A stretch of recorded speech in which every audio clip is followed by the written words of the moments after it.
नमस्कार मित्रांनो, आज नवीन वर्ष म्हणजे 1/1/2026 आणि काल झाला 31 आणि 31 बरेच जण ठरवतात की जे काय करायचं का ते आजच्या दिवसच करायचं, उद्यापासून काहीच करायचं नाही.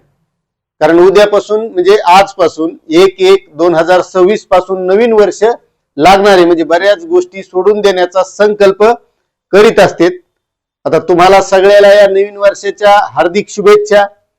आणि जे काही कालचे संकल्प केलते की कोणी म्हणतं मी दारू पिणार नाही, कोणी म्हणतं मोकार चाळे करणार नाही, कोणी म्हणतं मी आता उद्यापासून चांगला अभ्यास करणार, कोणी म्हणतं चांगल्या व्यवसायाला लागणार, आणि ह्या ज्या काही वाईट गोष्टी असतात अशा सोडून देण्याचा प्रयत्न करतात. मात्र सुटा त्यात कोणाकोणाच्या नाही कोणाच्या, आता हे तुम्हालाच माहित. आणि असं नसन माहित तर कमेंट करून सांगा. पण एक लक्षात घ्या, मी काही महत्वाच्या गोष्टी सांगणार आहे की कोणतीही चांगली गोष्ट सुरुवात करण्यासाठी आपल्याला कोणत्याही मुहूर्ताची गरज नाही, कोणत्याही भविष्यकाराकडे जाण्याची गरज नाही. तुम्ही ज्या दिवशी ज्या गोष्टीची सुरुवात कराल तो दिवस तुमचा चांगला आहे. आता हे आपलं प्ले बटन बघा.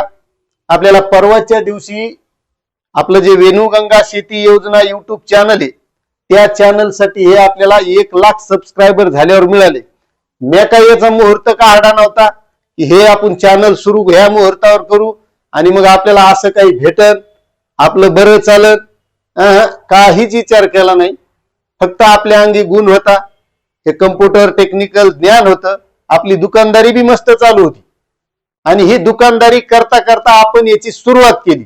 आता हे सांगण्याचा उद्देश म्हणजे बरेच जण अशा काही मुहूर्ताची वाट पाहतात की ह्या दिवसापासून असं करू, त्या दिवसापासून तसं करू, कोणी म्हणतं अभ्यास करू. काहीच नाही, कोणत्याही मुहूर्ताची गरज नाही. ज्या वेळेला तुम्ही ज्या गोष्टीची तुम्हाला सुरुवात करायची असेल ती बंबाट करायची. 100% सक्सेस मिळत असतो माणसाला. मात्र एक लक्षात घ्या, याच्यात मेहनत करायची तयारी ठेवावं लागल. नाही तर बस उठला कवा झोपला कवा तुलाच मेळ लागेल तर तो काहीच करू शकत नाही.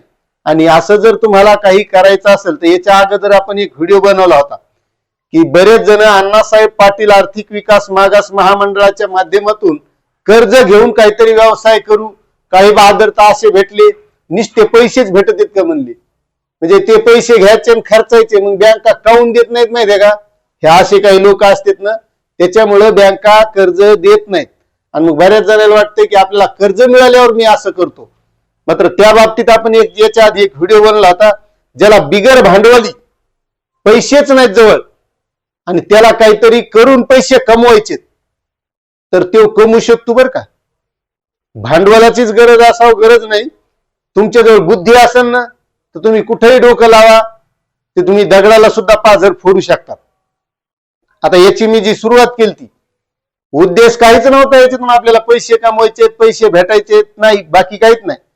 फक्त आपला उद्देश होता की जे शेतकरी बांधव आहेत, आज शेतकऱ्याची परिस्थिती बेकार आहे आणि त्या शेतकऱ्याला काहीतरी आपली चांगली माहिती देण्याचा प्रयत्न करायचा आणि आपल्याला एक प्रसिद्धी मिळावं. आपण कुठं गेलो तर आपल्याला ओळखीलं पाहिजे, हे फलाने फलाने वेणुगंगा शेती चॅनलवर माहिती देतात. बस तेवढाच उद्देश होता आणि तो सफलही झाला.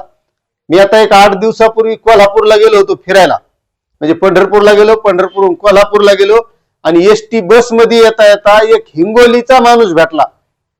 आता त्याच्या संग सहज गप्पा मारल्या. आता मला काय माहिती तेव्हा आपले व्हिडिओ पाहतो, पण ते गप्पा मारता मारता तो माझं निरीक्षण करू लागला. मग त्यानं मोबाईलवर पाहिलं, माझा व्हिडिओ बघितला आणि ते म्हणला, हे यार तुम्ही येत का? मनाला लय बरं वाटलं की चला आपला एक प्रेक्षक आपल्याला भेटलाय म्हणून. आणि विशेष म्हणजे कोल्हापूरमध्ये तो हिंगोलीचा, आणि तो तिथं म्हणला की यार तुम्ही जे आणि तुमच्या माध्यमातून अण्णासाहेब पाटील आर्थिक विकास महामंडळाची मी माहिती घेतली आणि कर्ज सुद्धा घेतलं आणि मुद्दाम फिरायला आलो म्हणला. आणि चला म्हणला मी रूम केली, तुम्हाला जेवायला नेतो. पण नको म्हणलं यार, मला तू म्हणला तेवढंच बस आनंद. जे आपलं ध्येय होतं बस ते ध्येय आपण गाठलं. कारण आपल्याला त्या माणसानं या युट्यूबच्या माध्यमातून ओळखलं. आता याच्यासाठी आपण काय लय खर्च नाही केला, काय नाही. हे बघा आपला साधाच बोर्ड आहे. आता गंज डिजिटल बोर्ड घ्या वाटतो पण त्याला 1,00,000-1,25,00,000 रुपये लागत आहेत. आता कुठून घालायचे आता सध्याच. त्याच्यामुळे आपलं साध्या बोर्डावर चालू आहे. कारण कोणतीही सुरुवात करताना छोटेपणातून करा, तुम्ही नक्कीच त्या गोष्टीत सफल होत असतात. मात्र त्यामध्ये मन लावून करावं लागतंय. नाही तर केलं कव्हा झालं कव्हा असं जर केलं ना तर काहीच होत नाही. आता बरेच विद्यार्थी असतात कवा कवा अभ्यास करायचा कवा कवा नाही करायचा, नेमक्या परीक्षा जवळ आल्या की झोपा काढायच्या, त्याचा कार्यक्रम होऊन जातो. त्याच्यामुळे जर तुम्हाला काही सुरुवात करायची असेल तर अशा काही 1-1-2026 मुहूर्ताची गरज नाही, कोणत्या पाडव्याची नाही, दिवाळीची नाही, दसऱ्याची नाही.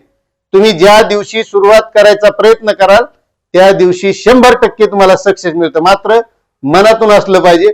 आणि असं जर तुमची करायची इच्छा असेल बिगर भांडवली, आता मोबाईल तर सगळ्या इकडेच आहे ना, कितीही गरीब माणूस असला तो काही कुठाने करतो, खाला नसन तर जमन पण मोबाईल आधी घेणार, कारण त्याला ते व्हॉट्सअप फेसबुक शिवाय करमत नाही. आणि बऱ्याच जणांना मी सांगतो की त्या तुम्ही व्हॉट्सअप आणि फेसबुकवर जेवढा वेळ घालतात का तेवढा वेळ जर तुम्ही स्वतःसाठीच त्या मोबाईलवर घातला तर सहज तुम्ही 5-25 हजार रुपये महिना कमवू शकतात. हे आज ताजं उदाहरण आहे मी तुमच्या पुढं. माझा काय उद्देश याच्यातून पैशाचा नव्हता, मी तुम्हाला सांगितलं फक्त आपल्याला कोणीतरी ओळखाव. मात्र करता करता पैसे भेटायलेत मग काय नको का, टाकून थोडेच देणार आहे, भेटायला बरं चाललंय मस्त. हे आता काल परवा युट्यूबनं आपला अवॉर्ड दिला, सत्कार झालाय वेणुगंगा शेती योजना या चॅनलवर. जर तुम्ही शेतकरी असताल तर त्या चॅनलवर जा, त्याच्यावरही चांगली माहिती देण्याचा आपला प्रयत्न असतो.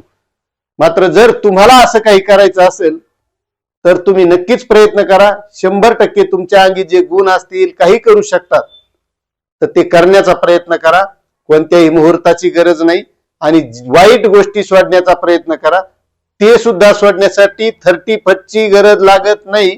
आपण जेव्हा ठरवलं तेव्हापासून ते सोडता येतं आणि चांगले गुण अंगीकारता येतात, हे लक्षात घ्या. आता तुम्हाला याबद्दल पुन्हा काय वाटत असेल तर नक्कीच कमेंट करा. आणि तुम्हाला पुन्हा एकदा नवीन वर्षाच्या खूप खूप शुभेच्छा. धन्यवाद.